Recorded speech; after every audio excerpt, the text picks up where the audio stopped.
Hi, എല്ലാവർക്കും നമസ്കാരം. അപ്പം നമുക്ക് കാറ്റത്തെ കിളിക്കൂടെ എന്ന സീരിയലിൽ നിധിയുടെയും സുധീഷിൻ്റെയും നാളത്തെ നല്ലൊരു കഥ കേൾക്കാം. എൻ്റെ ചാനൽ ആദ്യമായി കാണുന്നവരാണെങ്കിൽ ഒന്ന് സബ്സ്ക്രൈബ് ചെയ്യണേ, വീഡിയോ ഇഷ്ടമായ ലൈക്ക് ചെയ്യണേ, കമൻറ്റ് ചെയ്യണേ. അങ്ങനെ നമ്മുടെ നിധി സുഭാഷിന് വേണ്ടി മാട്രിമോണി വഴി കല്യാണമൊക്കെ ആലോചിക്കുകയാണ്. അപ്പോൾ അതിൽ 1-2 റിക്വസ്റ്റ് വന്നിട്ടുണ്ട്. അപ്പോൾ അതിൽ കൊള്ളാമെന്ന് പറഞ്ഞാൽ നിധിക്ക് ഇഷ്ടപ്പെട്ടു. അപ്പോൾ കുട്ടി സ്വർണ്ണക്കടയിൽ ജോലിക്ക് നിൽക്കുകയാണ്. അപ്പോൾ അത് എല്ലാം ഒരുവിധം കൊള്ളാമെന്ന് തോന്നി. അങ്ങനെ സുധീഷിൻ്റെ അടുത്ത് നിധി പറയുകയാണ്, ഞാൻ മാട്രിമോണി വഴി സൈറ്റ് ഓപ്പൺ ചെയ്ത് നോക്കില്ലായിരുന്നു. അപ്പോൾ അത് സുഭാഷ് ചേട്ടന് പറ്റിയൊരു കല്യാണാലോചന വന്നിട്ടുണ്ട്. അപ്പോൾ അതിൽ പെൺകുട്ടിയുടെ അച്ഛൻ്റെ ഫോൺ നമ്പറുണ്ട്, നമുക്കൊന്ന് വിളിച്ച് ചോദിക്കാമെന്ന് പറയുന്നു. ഇപ്പോഴോ? അതിൻ്റെ ആവശ്യമുണ്ടോ? എന്താ സുഭാഷ് ചേട്ടൻ കല്യാണം കഴിപ്പിക്കണം നിങ്ങൾക്കൊന്നും ആഗ്രഹമില്ലെന്ന് നോക്കും. എന്നും അനിയന്മാരുടെ കാര്യങ്ങളൊക്കെ നോക്കി വീട്ടിൽ നിന്നാൽ മതിയെന്ന് പറയും. അയ്യോ അതല്ല, ഇപ്പം വേണോ, പിന്നെ നാളെ വിളിക്കാമെന്നൊക്കെ പറയുന്നു. അത് ശരി, എങ്കിൽ നമുക്ക് നാളെ വിളിക്കാമെന്ന് പറയും. എന്നിട്ട് ചോദിക്കും, അല്ല കോളേജിൽ പോയിട്ട് വന്നിട്ട് വിവരങ്ങളൊന്നും പറഞ്ഞില്ലല്ലോ, സർട്ടിഫിക്കറ്റൊക്കെ കിട്ടിയോന്ന് ചോദിക്കും. അത് കിട്ടിയതൊന്നുമില്ല, അത് ഓരോടെ പ്രശ്നങ്ങളൊക്കെ വേണ്ടി പെട്ടെന്നൊന്നും കിട്ടത്തില്ല. ഒന്നാമത്തെ കാര്യം പ്രിൻസിപ്പൾ ലീവായിരുന്നു. പിന്നെ അവിടുന്ന് ഒരു ഫോം കിട്ടി, ആ ഫോമൊക്കെ ഫില്ല് ചെയ്ത് കൊടുക്കണം. പിന്നെ സർട്ടിഫിക്കറ്റ് മിസ്സിങ് ആണെന്ന് പറഞ്ഞുകൊണ്ട് സ്റ്റേഷനിൽ ഒരു കംപ്ലയിൻറ്റ് കൊടുക്കണം. അങ്ങനെ ഫോർമലായിട്ട് കുറച്ച് കാര്യങ്ങളൊക്കെ ചെയ്യണമെന്ന് പറയും. പിന്നെ അവിടുന്ന് വാങ്ങിച്ചുകൊണ്ട് വന്ന ഫോം ഫില്ല് ചെയ്ത ഫോം അരുണേട്ടൻ കീറിക്കളയെന്ന് പറയും. ചേട്ടനെ കോളേജിൽ വന്നായിരുന്നു. ചേട്ടൻ വന്ന് എന്നിട്ട് സംസാരിച്ചപ്പോൾ ചേട്ടൻ ദേഷ്യപ്പെട്ടു. അങ്ങനെ എൻ്റെ ചേട്ടൻ അടിച്ചു. അതിനുശേഷം ചേട്ടൻ ആ സർട്ടിഫിക്കറ്റ് എല്ലാം കീറിക്കളഞ്ഞു. എനിക്ക് ദേഷ്യം വന്നപ്പോൾ എൻ്റെ വായി തോന്നിയൊക്കെ ഞാനും വിളിച്ച് പറഞ്ഞെന്ന് പറയും. അങ്ങനെ അച്ഛന് കുത്തേറ്റെന്നൊക്കെ പറയും. അങ്ങനെയായിരുന്നു സംഭവങ്ങളൊക്കെ ഇല്ലേ. താൻ വിഷമിക്കട്ടോ, നമുക്ക് ഡ്യൂപ്ലിക്കേറ്റ് എത്രയും പെട്ടെന്ന് എടുക്കാമെന്നൊക്കെ നിധിയോട് സുഭാഷ് പറയുന്നു. ഒന്നോർത്താൽ അതിനും ഭേദം ഈ വീട് തന്നെ, എന്ത് സന്തോഷം ഇവിടെ താമസിക്കാമെന്നൊക്കെ സുധീഷിനോട് നിധി പറയുന്നുണ്ട്.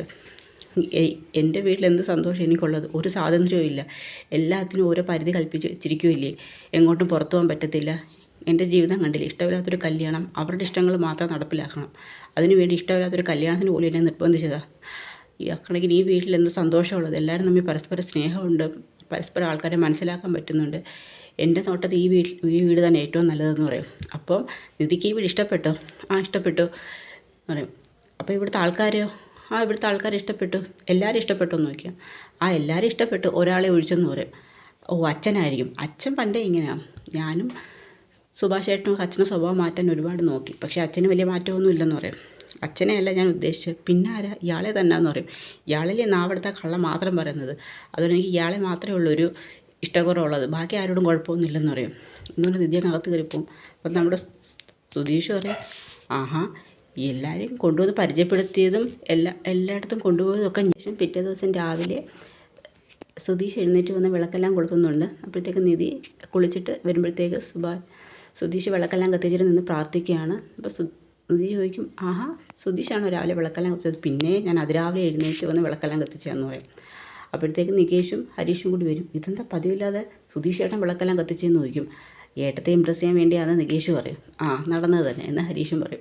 എന്നിട്ട് അവർ ചിരിക്കുകയും ചെയ്യുന്നുണ്ട്. അപ്പോഴത്തേക്ക് ചോദിക്കും, അപ്പം നികേഷ് വന്നിട്ട് സുധീഷിനോട് ചോദിക്കും, അല്ല സുധീഷ് ചേട്ടൻ കുളിച്ചിട്ടാണോ വിളക്ക് കത്തിച്ചതെന്ന് ചോദിക്കും. അപ്പോഴത്തേക്ക് കുളിച്ചില്ലേ, കുളിക്കാതാണോ വിളക്ക് കത്തിച്ചതെന്ന് സുധീഷിനോട് ചോദിക്കും. അല്ല അത് വലിയ ബിൽഡപ്പൊക്കെ ആയിട്ട് വന്നതായിരുന്നു, നികേഷ് അപ്പോഴേ കണ്ടുപിടിച്ചെന്നുള്ളത് മനസ്സിലായി. അപ്പോഴത്തേക്ക് നിധി ഇട്ടും കളിയാക്കും. അപ്പോഴത്തേക്ക് സുധീഷ് അങ്ങ് തിരിച്ചു പോവും. നികേഷും ഹരീഷും സുധീഷും നിധിയെല്ലാം കൂടി ഇരുന്ന് മാട്രിമോണിയിൽ വന്ന റിക്വസ്റ്റിനെക്കുറിച്ചും അതിൽ കണ്ട പെൺകുട്ടിയുടെ ഫോട്ടോ എല്ലാവർക്കും ഇഷ്ടപ്പെടും. അങ്ങനെ സുഭാഷേട്ടനോട് പറയേണ്ടതെന്ന് വേണ്ട, നമുക്കിപ്പോൾ പറയേണ്ട എല്ലാം ഒന്ന് ഉറച്ചതിന് ശേഷം പറയാം. ബ്രോക്കർ ഓരോ കല്യാണാലോചന കൊണ്ടുപോയി കാണിച്ച് അവസാനം എല്ലാം ഉറച്ചു വരുമ്പോൾ എന്തെങ്കിലും പ്രശ്നം വന്ന് അതങ്ങ് കലങ്ങിപ്പോവും. അതുകൊണ്ട് ഇപ്പോൾ വേണ്ട ഏട്ടത്തി, നമുക്കെല്ലാം ഉറച്ചതിന് ശേഷം പറയാമെന്ന് പറയും. അങ്ങനെ സുഭാഷ് വരുമ്പോൾ എന്താ എല്ലാവരും കൂടി ഇരുന്ന് ഒരു ഗൂഢാലോചന, ഒന്നുമില്ല സുഭാഷ് ചേട്ടാ, ഞങ്ങൾ വെറുതെ സംസാരിച്ചിരിക്കുമെന്ന് പറയും. അത് കഴിഞ്ഞിട്ട് മാട്രിമോണി വന്ന പെൺകുട്ടിയുടെ അച്ഛനെ ഒന്ന് ഫോൺ വിളിക്കണമെന്ന് പറയും. അപ്പം ആര് വിളിക്കും? അപ്പോൾ ചോദിക്കും, വീട്ടിലെ മുതിർന്ന ആരെങ്കിലും വിളിക്കണം, നമുക്ക് അച്ഛനെ കൊണ്ട് വിളിപ്പിച്ചാൽ. വേണ്ട ഏട്ടത്തി, അച്ഛനെ കൊണ്ട് വിളിപ്പിച്ചാൽ ഒന്നും നടക്കത്തേയൊന്നുമില്ല. ഒരു കാര്യം ചെയ്യും, സുധീഷ് പറയും, ഞാൻ വിളിക്കാം. അച്ഛയ്ക്ക് സുധീഷ് വിളിക്കാനോ? ഞാൻ വിളിക്കാമെന്ന് പറയാം. അച്ഛയ്ക്കും അപ്പം സുധീഷ് വിളിക്കാമെന്ന് പറയുമ്പോഴത്തേക്ക് പറയാം, വേണ്ട സുധീഷ് വിളിച്ചാൽ അത്ര ശരിയാകും. അത് കുഴപ്പമൊന്നുമില്ല. സുധീഷ് ഒരു ട്രയലൊക്കെ നോക്കുമ്പോൾ കുറച്ച് ബിൽഡപ്പൊക്കെ കൊടുത്താൽ പറയുന്നത്. അപ്പോൾ നിധി പറഞ്ഞ് തൽക്കാലം അത് വേണ്ട, സുധീഷ് കൊണ്ട് ഹരീഷ് പറയാൻ പറയും. അപ്പം പറയോ ഏട്ടത്തി, സുധീഷ് ചേട്ടനും സുഭാഷ് ചേട്ടനൊക്കെ നിൽക്കുമ്പോൾ ഞാൻ എങ്ങനെ പറയുന്നതെന്ന് നോക്കും. ഒരു കാര്യം ഏട്ടത്തി സംസാരിക്കാൻ പറയും. അല്ല ഞാൻ ആരാന്ന് ചോദിച്ചാൽ ഞാൻ എന്ത് പറയുമെന്നൊക്കെ നിധി ഹരീഷിനോട് ചോദിക്കും കേട്ടോ. അപ്പോഴത്തേക്ക് എല്ലാവർക്കും അങ്ങ് വിഷമമാവും. അപ്പോഴത്തെ ഒരു കാര്യം ചെയ്യാം, ഞാൻ സംസാരിക്കാമെന്ന് പറയും. അങ്ങനെ അതിൽ നമ്പർ എടുത്തിട്ട് കുട്ടിയുടെ അച്ഛനെ ഫോൺ ചെയ്യുന്നുണ്ട്. അച്ഛനെ ഫോൺ ചെയ്യുമ്പോൾ ഇങ്ങനെ പറയും, എൻ്റെ പേര് നിധി, ഞാനിങ്ങനെ എൻ്റെ ചേട്ടന് വേണ്ടി മാട്രിമോണിയിലൊരു കല്യാണ ആലോചനയുടെ കാര്യം നോക്കിയായിരുന്നു. അപ്പോൾ അതിൽ റിക്വസ്റ്റ് അയച്ചു. അപ്പം നിങ്ങൾ ആരാന്ന് നോക്കിയാൽ പറയും, എൻ്റെ പേര് നിധി, ഞാൻ സുഭാഷ് ചേട്ടൻ്റെ അനിയൻ്റെ വൈഫാന്ന് പറയും. അത് കേൾക്കുമ്പോഴത്തേക്ക് സുധീഷിന് ഭയങ്കര സന്തോഷമാവും. അങ്ങനെ സംസാരിക്കും പറയും, അപ്പോൾ എന്തായാലും പെൺകുട്ടിക്ക് ചെറുക്കനെ ഒന്ന് കാണണ്ടായോ, കണ്ടതിന് ശേഷം നമുക്ക് കാര്യങ്ങളൊക്കെ തീരുമാനിക്കാം, ഞങ്ങൾക്ക് ചെറുക്കൻ്റെ ഫോട്ടോ അങ്ങോട്ട് ഇഷ്ടപ്പെട്ടെന്ന് പറയും. എങ്കിൽ ശരി, ഞാൻ അച്ഛൻ വരുമ്പോൾ അച്ഛനെ കൊണ്ട് വിളിപ്പിക്കാമെന്ന് പറഞ്ഞ് നിധി ഫോൺ കട്ട് ചെയ്യും. അതിനുശേഷം ഭാസ്കരൻ അങ്ങോട്ട് വരികയാണ്. അപ്പോൾ പറയും, ബാക്കി കാര്യങ്ങൾ അച്ഛൻ സംസാരിക്കട്ടെ എന്ന് പറയും. അത് അച്ഛനോട് എങ്ങനെയാണ് നമ്മൾ പറയുന്നത്, അതൊന്നും നിങ്ങൾ പറയണ്ട, ഞാൻ പറയാമെന്ന് പറയും. അപ്പം ഭാസ്കരൻ ഇരിക്കുമ്പോൾ നിധി വന്നിട്ട് പറയും, എനിക്കൊരു കാര്യം സംസാരിക്കാനുണ്ടെന്ന് പറയും. എന്താ, സുഭാഷ് ചേട്ടൻ ഒരു കല്യാണാലോചന വന്നിട്ടുണ്ട്. വന്നെങ്കിൽ നടത്തണം, അത് മാട്രിമോണി വഴി വന്നതാണ്, അവരുടെ അത് ഞാൻ പെൺകുട്ടിയുടെ അച്ഛനോട് സംസാരിച്ചു, അപ്പോൾ അച്ഛൻ ഇനി വിളിച്ച് സംസാരിക്കണമെന്ന് പറയും. ഞാനെന്ത് സംസാരിക്കാനാ, അത് ഞാൻ പറഞ്ഞു തരണമെന്ന് ചോദിക്കും. അങ്ങനെ ഞാൻ ഒരു കാര്യം ചെയ്യാം, അച്ഛനൊരു ട്രയൽ നോക്കാൻ പറയും. അങ്ങനെ നിധിയായിട്ടും നികേഷ് ഭാസ്കരനായിട്ടും ഇങ്ങനെ ഇരിക്കും.